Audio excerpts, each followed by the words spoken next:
منقول ہے کہ جب دو شخص اللہ عز و جل کے لیے رشتہ اخوت قائم کرتے ہیں تو ان میں جدائی کسی گناہ کے سبب ہوتی ہے جس کا مرتکب دونوں میں سے کوئی ایک ہوتا ہے۔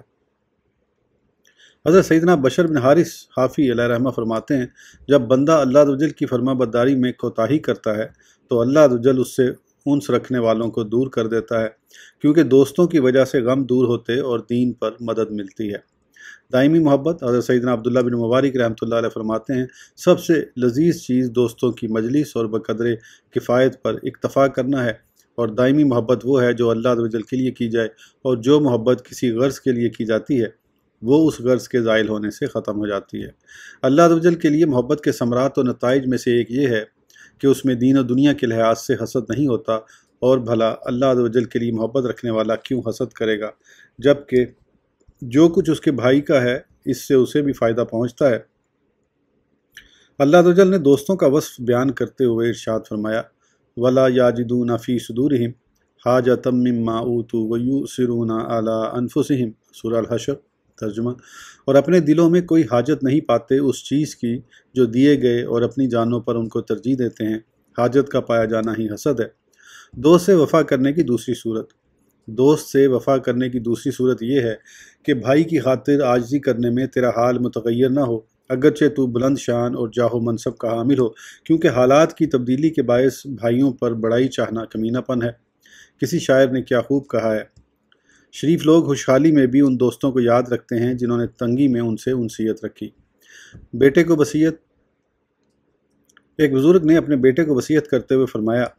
اے بیٹے، لوگوں میں سے اسے اپنا دوست بنانا کہ جب تو اس کا محتاج ہو تو وہ تیرے قریب ہو، اور جب تو اس سے بے نیاز ہو تو وہ تجھ میں طمع نہ رکھے، اور جب اس کا مرتبہ بلند ہو جائے تو وہ تجھ پر برتری نہ جتائے۔ ایک دانا یعنی عقلمند کا قول ہے، جب تیرا دوست کسی حکومتی عہدے پر فائز ہو جائے اور وہ تیرے ساتھ پہلے کے مقابلے میں آدھی محبت پر ثابت رہے تو یہ بھی بہت ہے۔ حضرت سیدنا ربیع بن سلیمان علیہ رحمہ سے مروی ہے کہ حضرت سیدنا امام شافعی علیہ رحمہ نے ایک شخص کو بغداد میں اپنا بھائی بنایا۔ اسے سیبین یعنی عراق کے ایک علاقے کی حاکمیت ملی تو اس کا پہلے والا رویہ تبدیل ہو گیا۔ حضرت سیدنا امام شافعی علیہ رحمہ نے اسے یہ اشعار لکھ کر بھیجے، جا تیری محبت کو میرے دل کی طرف سے ایک طلاق ہے، اور یہ طلاق بائنہ نہیں، اگر تو باز آ گیا تو یہ ایک ہی رہے گی، اور آئندہ کے لیے تمہارے ساتھ محبت دو پر باقی رہے گی، اگر باز نہ آیا تو اس جیسی ایک اور دے کر جفت کر دوں گا، اس طرح یہ 2 حیضوں میں 2 طلاقیں ہو جائیں گی،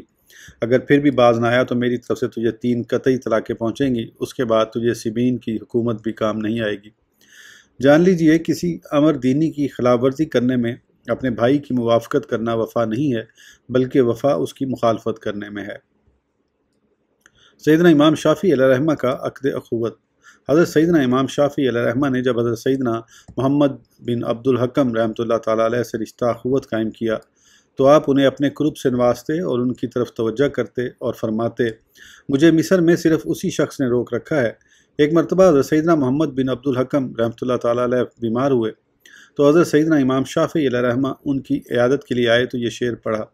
میرا دوست بیمار ہوا تو میں اس کی عیادت کے لیے گیا، اس کی بیماری کے ڈر سے میں خود بیمار ہو گیا۔ حضرت سیدنا محمد بن عبد الحکم رحمۃ اللہ تعالیٰ علیہ نے جواب میں فرمایا، اور میرا دوست میری عیادت کے لیے آیا تو میں اسے دیکھ کر ٹھیک ہو گیا۔ ان دونوں حضرات کی سچی محبت دیکھ کر لوگوں نے گمان کیا کہ حضرت سیدنا امام شافعی علیہ رحمہ اپنا حلقہ درس اپنے وصال کے بعد حضرت سیدنا محمد بن عبد الحکم رحمہ اللہ کو سپرد کر دیں گے۔ چنانچہ حضرت سیدنا امام شافعی علیہ رحمہ جب مرض موت میں مبتلا ہوئے تو آپ سے کہا گیا، اے ابو عبداللہ، آپ کے بعد ہم کس کی مجلس اختیار کریں؟ حضرت سیدنا محمد بن عبد الحکم رحمۃ اللہ علیہ جو ان کے سرانے کھڑے تھے آگے کی جانب جھکے تاکہ آپ رحمۃ اللہ تعالیٰ علیہ ان کی طرف اشارہ کریں، لیکن حضرت سیدنا امام شافعی علیہ رحمہ نے فرمایا، سبحان اللہ، کیا تم لوگ اس منصب کے لائق ہونے میں حضرت سیدنا ابو یعقوب بویتی علیہ رحمہ کے متعلق شک کرتے ہو؟ حضرت سیدنا امام شافعی علیہ رحمہ کی اس بات سے حضرت سیدنا محمد بن عبد الحکم رحمۃ اللہ تعالیٰ علیہ کا دل ٹوٹ گیا، اور حضرت سیدنا امام شافعی علیہ رحمہ کے اصحاب حضرت سیدنا ابو یعقوب بویتی علیہ رحمہ کی طرف مائل ہو گئے۔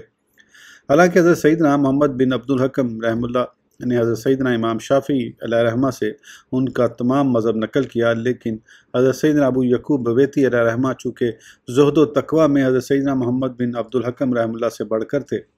اسی وجہ سے حضرت سیدنا امام شافعی علیہ رحمہ نے رضائے الہی کی خاطر لوگوں کی خیر خواہی کے لیے انہیں اپنا جانشین مقرر کیا، اور اس بارے میں مداخلت نہ کی اور نہ ہی مخلوق کی رضا کو اللہ عز و جل کی رضا پر ترجیح دی۔ جب حضرت سیدنا امام شافعی علیہ رحمہ کا انتقال ہو گیا تو حضرت سیدنا محمد بن عبد الحکم رحمہ اللہ نے حضرت سیدنا امام شافعی علیہ رحمہ کے مذہب کو چھوڑ کر اپنے باپ کے مذہب یعنی مالکی مذہب کو اختیار کر لیا اور حضرت سیدنا امام مالک علیہ رحمہ کی کتب کا درس دینا شروع کر دیا۔ آپ کا شمار حضرت سیدنا امام مالک علیہ رحمہ کے جید اصحاب میں ہوتا ہے۔ حضرت سیدنا ابو یعقوب بویتی علیہ رحمہ نے زہد و تقوی اور کم گوئی اختیار کی، حلقے میں بیٹھنے اور لوگوں کے ہجوم کو پسند نہ فرمایا اور عبادت میں مشغول ہو گئے، اور کتاب الام تصنیف فرمائی جو اس وقت حضرت سیدنا ربیع بن سلیمان علیہ رحمہ کی طرف منسوب ہے اور انہی کی طرف سے مشہور ہے۔ اس کتاب کے اصل مصنف حضرت سیدنا ابو یعقوب بویتی علیہ رحمہ ہیں، لیکن چونکہ انہوں نے اس میں اپنا ذکر نہیں کیا اور نہ ہی اسے اپنی طرف منسوب کیا، جبکہ حضرت سیدنا ربیع بن سلیمان علیہ رحمہ نے اس میں اضافہ و تصرف کر کے اسے لوگوں میں مشہور کیا، اسی وجہ سے یہ کتاب ان کی طرف منسوب ہو گئی۔ اس گفتگو سے مقصود یہ تھا کہ محبت میں وفا کی تکمیل میں سے یہ بات ہو کہ اللہ عز و جل کے لیے خیر خواہی کی جائے۔ دوست کے متعلق کوتاہی کا گمان نہ کرو۔ حضرت سیدنا اخنف بن قیس رحمۃ اللہ تعالیٰ علیہ نے فرمایا، بھائی چارہ ایک باریک جوہر ہے، اگر اس کی حفاظت نہیں کرو گے تو آفات اس کے در پہ ہو جائیں گی، لہٰذا غصہ پی کر اس کی حفاظت کرو، حتیٰ کہ جو تم پر ظلم کرے تم اس سے معذرت کرو اور رضا کے ساتھ اس کی حفاظت کرو۔ اپنی فضیلت نہ جانو اور نہ بھائی کے بارے میں کوتاہی کا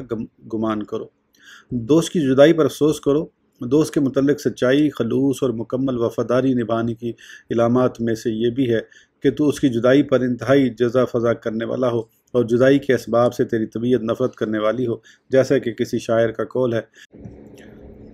میں نے دوستوں کی جدائی کے سوا زمانے کی تمام مصیبتوں کو ہلکا پایا۔ حضرت سیدنا سفیان بن عیینہ رحمۃ اللہ تعالیٰ علیہ نے یہ شعر پڑھا اور فرمایا، میں نے کچھ لوگوں میں ایک عرصہ گزارا اور انہیں چھوڑے ہوئے اب 30 برس ہو گئے ہیں، میرے دل سے ان کی حسرت اب تک نہیں گئی۔ دوست سے وفا کرنے کی تیسری صورت یہ ہے کہ اپنے دوست کے خلاف لوگوں کی باتیں نہ سنیں، خاص طور پر ان لوگوں کی جو تہمت سے بچنے کے لیے پہلے یہ ظاہر کریں کہ وہ اس کے دوست ہیں، پھر اپنا کلام کریں اور اس کے دوست کے متعلق ایسی باتیں کریں جو دل میں کینہ پیدا کرنے والی ہوں۔ یہ فساد ڈالنے کے لیے بہت باریک سازش ہے اور جو اس سے نہیں بچتا اس کی محبت کبھی بھی قائم نہیں رہ سکتی۔ ایک شخص نے کسی دانا یعنی عقلمند سے کہا، میں آپ سے دوستی کا متمنی ہوں۔ دانا نے کہا، میری 3 شرطیں ہیں، انہیں منظور کرو گے تو تمہیں دوست بناؤں گا۔ اس شخص نے کہا، بیان کیجئے۔ دانا نے کہا، تم میرے خلاف کوئی شکایت نہیں سنو گے، کسی معاملے میں میری مخالفت نہیں کرو گے اور بے سوچے سمجھے میرے خلاف اقدام نہیں کرو گے۔ دوست سے وفا کرنے کی چوتھی صورت یہ ہے کہ تو اپنے دوست کے دشمن کے ساتھ دوستی نہ کرے۔ حضرت سیدنا امام شافعی علیہ رحمہ فرماتے ہیں، جب تیرا دوست تیرے دشمن سے دوستی کرے تو وہ بھی تیری دشمنی میں شریک ہے۔ 8واں حق آسانی اور ترک تکلف و تکلیف۔ اپنے دوست کو اس چیز پر مجبور نہ کرے جو اس پر دشوار ہو، بلکہ اس کی حاجات اور پریشانیوں کو دور کر کے اس کا دل خوش کرے اور اس کا بوجھ ہلکا کرے، اس طرح کہ اس کے بوجھ میں سے کچھ بوجھ اٹھا لے۔ لہذا دوست اگر کسی دنیاوی منصب پر فائز ہو تو اس سے مال و جاہ کی مدد نہ چاہے اور نہ یہ خواہش کرے کہ وہ میرے ساتھ عاجزانہ برتاؤ رکھے، اپنے احوال کی نگرانی کرنے اور اپنے حقوق بجا لانے کی دوست کو تکلیف نہ دے، بلکہ اس سے دوستی فقط اللہ عز و جل کی رضا کے لیے، اس کی دعا سے برکت، اس کی ملاقات سے انسیت اور اپنے دین پر اس سے استعانت یعنی مدد کے لیے ہو۔ دوست کے حقوق ادا کرنے اور اس کی مشقتیں برداشت کرنے سے مقصود صرف قرب الہی کا حصول ہو۔ دوستوں کے ساتھ کیسا برتاؤ کرنا چاہیے؟ کسی کا قول ہے، جو اپنے دوستوں سے ایسی بات کا تقاضا کرے جس کا تقاضا وہ اس سے نہیں کرتے تو اس نے اپنے دوستوں پر ظلم کیا، اور جو اپنے دوستوں سے ایسی بات کا تقاضا کرے جو اس کے دوست اس سے کرتے ہیں تو اس نے اپنے دوستوں کو تھکا دیا، اور جو اپنے دوستوں سے کسی چیز کا تقاضا نہ کرے تو وہ ان پر احسان کرنے والا ہے۔ ایک دانا یعنی عقلمند کا قول ہے، جس نے خود کو دوستوں کے درمیان اپنی حیثیت سے بڑھ کر جانا،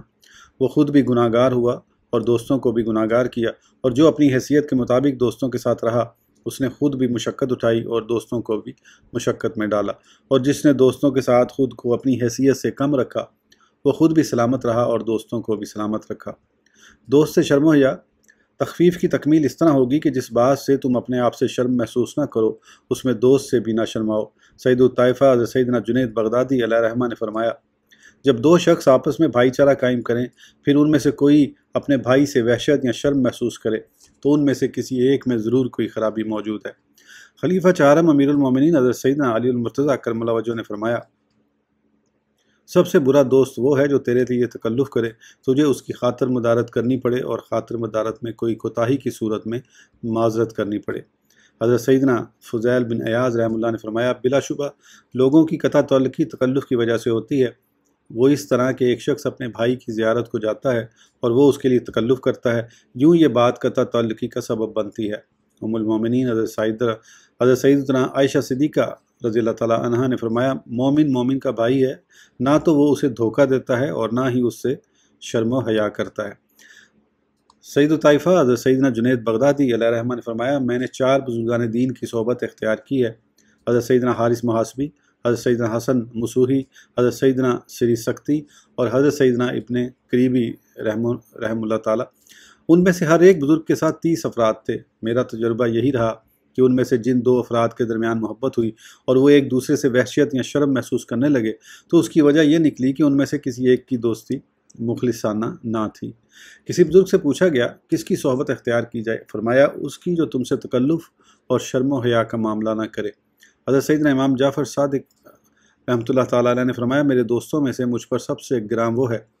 جو میرے لیے مشقت کرتا ہے اور میں اس سے حیا کرتا ہوں، اور میرے دل پر سب سے ہلکا پھلکا وہ دوست ہے جس کے ساتھ میں ایسے رہتا ہوں جیسے تنہائی میں ہوتا ہوں۔ ایک بزرگ فرماتے ہیں، لوگوں میں سے اس کے ساتھ زندگی گزارو جس کے نزدیک تمہارا مقام نہ تو بھلائی کی وجہ سے زیادہ ہو اور نہ ہی گناہ کی وجہ سے کم، نیکی کا ثواب اور گناہ کا وبال تمہاری ہی ذات کے لیے ہو